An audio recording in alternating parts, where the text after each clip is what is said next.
Mr. Speaker, I stand to address this issue of Koimburi. Having come from the same county with him and being his mama county, I, number one, was very embarrassed at the situation that Koimburi put us in. And I see as members continuing shouting at one another at this point. I'm trying to ask myself whether all of us got to know the magnitude of destruction that statement made to this country.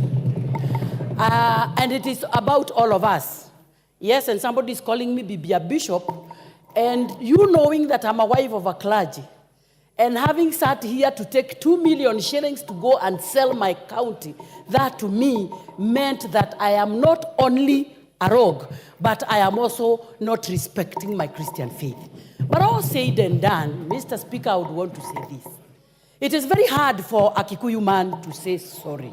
It never comes out easily from a Kikuyu man. I may not know about other communities, but I can confess that for a Kikuyu man, it is never easy to say sorry. So I'm imagining Koimburi must have tried to work out to come and say sorry. But again, he is playing us a game. Because Koimburi has apologized and apologized very clearly, and we feel good. But the same Koimburi has put the same letter in his social media and said it is a fake letter. So again, he puts us in another mess, because we will appear like we forced him to come and say it was a lie. So maybe, Mr. Speaker, you'd give us a direction on what this means to us, because I think part of what fueled what happened here on the 25th was that statement. We are trying to downplay the statement, but that would have meant the end of all of us, including our children. And as I am seeing some people there shouting, they need to understand the magnitude and the weight of that statement and what it meant to this country and where it would have taken us. So, Mr. Speaker, I would only want to make one request, that maybe Koimburi, people may not buy our story because they already believe we were given the 2 million. But then he needs to put a proper apology to the people of Kenya. They may not buy the story, but at least he would have spoken about it. But for me, as his mama county, I had said I will never forgive him in heaven and on earth. But today on this floor of the house, I am choosing to forgive him, but on condition that he again puts again on his social media that whatever he said was a lie. And yes, and go to the same church which is also in Kiambu County, where I represent, and stand there, na yeye ni member wa hiyo church, and be prayed for. Na hiyo kanisa yao believes in mafuta, aende amwagiliwe mpaka mafuta ya confession, so that we forgive him. Yes, Osoro. Thank you very much, Honorable Speaker. Honorable Speaker, immediately we had an issue here on 25th. That Sunday, Honorable Speaker, I tried to attend some church, a men's conference in Ruiru constituency, Honorable Speaker. And immediately I entered that church that I do not worship in. People started singing as I walked, towards my sitting position, 2 million, 2 million, 2 million. I am not an MP elected to represent the people of Ruiru constituency. And I was left wondering, Honorable Speaker, if this is what I am facing, a person elected in, a constituency that is about 500 kilometers from the place I attended the church, Honorable Speaker, I couldn't help but sympathize with the situation of the Member of Parliament for Ruiru, Honorable Speaker. This is what these members are talking about. The members seated on the opposite side of this House, Honorable Speaker, may not be aware of what these members seated this side went through, Honorable Speaker. It is extremely difficult to simply just say, by a mere expression or attendance of this honorable member in the floor of the House and just saying, please forgive me, to them it sounds so easy that just forgive.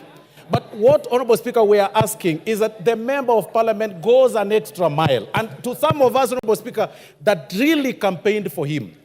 There's some of us who went out there when he went there when he was vying in the first term. And when he did not even know us by name, Honorable Speaker, during the by-elections. And people contributed. Then even after that, Honorable Speaker, after he won in his second term, He came to my office when he had a petition, and we actually won in his petition. He was awarded the costs. He did not even forgive the petitioner that was running against him. He's actually telling me that you must attach his property. He's here telling us that we forgive him when we've lost 1 million property, Honorable Speaker, across the country. The honorable member from Nyeri, the honorable from one of the Kieni, the honorable Chieni, Honorable Speaker, lost 3 supermarkets. 3 supermarkets. I mean, worth 5 billion shillings, Honorable Speaker. And any time he was actually walking around, 5 million, I'm talking 500 million. 5 billion plus the house, Honorable Speaker. And people were singing to his house saying, you have 2 million. In the minds of the people in the villages, Honorable Speaker, they think 2 million is a huge amount that can build supermarkets, that can stock the entire supermarket. And Honorable Koimburi did not even stop at that, Honorable Speaker. He went ahead in another function in the company of another top government official of this country and repeated the same words, Honorable Speaker, in another function, Honorable Speaker. So we do not know what apology was he seeking for. Was it for the first mistake of saying a lie, or the second mistake of repeating the lie, and the third mistake of writing on social media and in his own letter that he served in your office and the majority leader, and still posted it on social media and said fake? So which apology should we take? Is it the first, second, or third apology, Honorable Speaker? And as I conclude, Honorable Speaker, I believe this House has got rules and regulations and the procedures to follow. My opinion, Honorable Speaker, could be that the Honorable Koimburi be subjected to the Powers and Privileges Committee so that he can explain himself if he can't do it in the entire floor of the House. And he can have, his issues heard, Honorable Speaker. Thank you. Honorable members, I want to bring this to an end. Honorable Koimburi, did you label the letter that you sent to my office and I read to this House as fake? Before I give direction. Order. Thank you, Honorable Speaker. The letter that Majority Leader is talking about, the account that was posted, that letter, it's not my account. That was a fake account. In my Facebook, you can check. There is 2 accounts. Honorable George Koimburi account and Honorable George Koimburi Juja 1. The Juja 1 is a fake account. My account is George Koimburi. You can check even in your phone. You can open it. The letter was posted in a fake account. I stand to say, I stand, Honorable Speaker, I stand to ask my honorable members of this House to forgive me. Forgive me. I will never repeat it again, honorable members. Just forgive me, because I had hearsay. Prevent me, Honorable Speaker, honorable please. Members.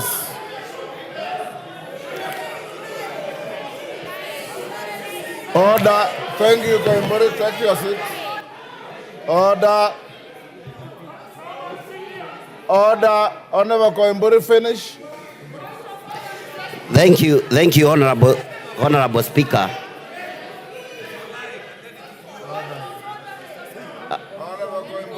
As I said before, Honorable Speaker, there was a hearsay that honorable members who voted yes in a second reading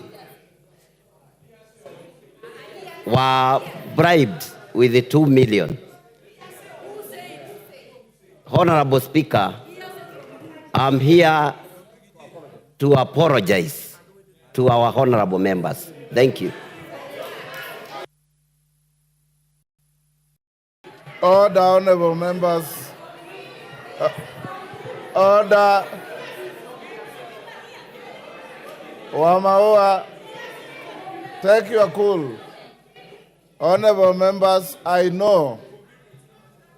Order, honorable members. Honorable members, order. Ngeno Ngong, take your seat.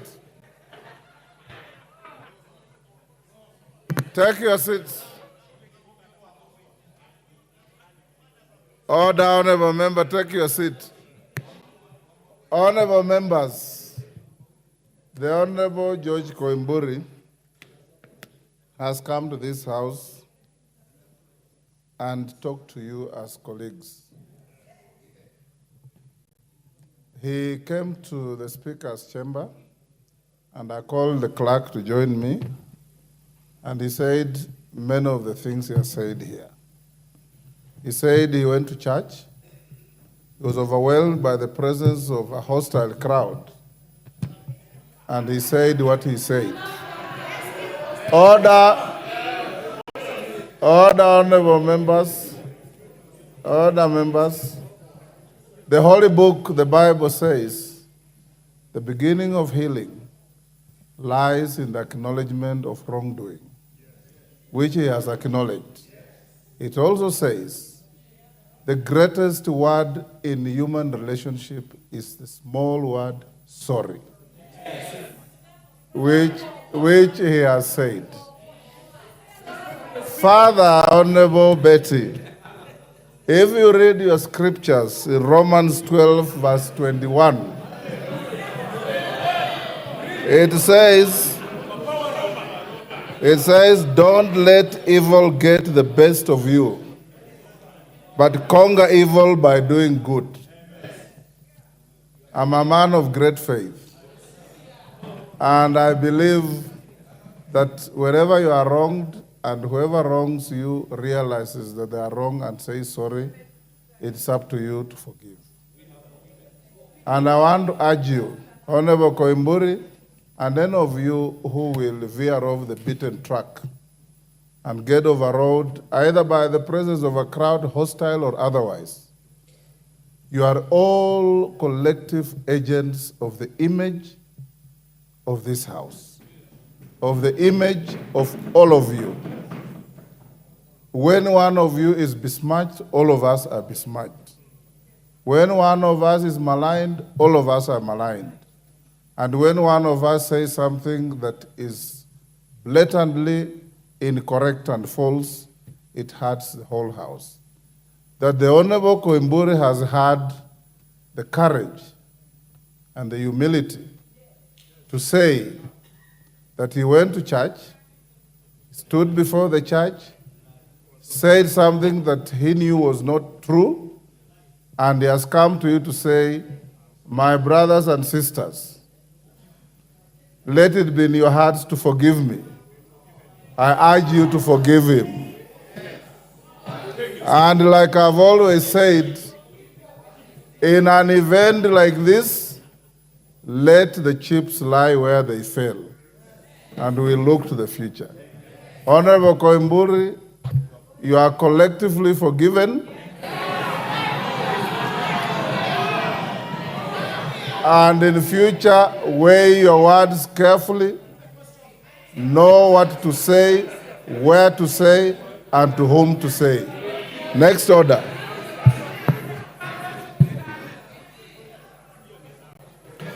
Order number 8, motion. Reduction of publication period of a specified bill. Majority.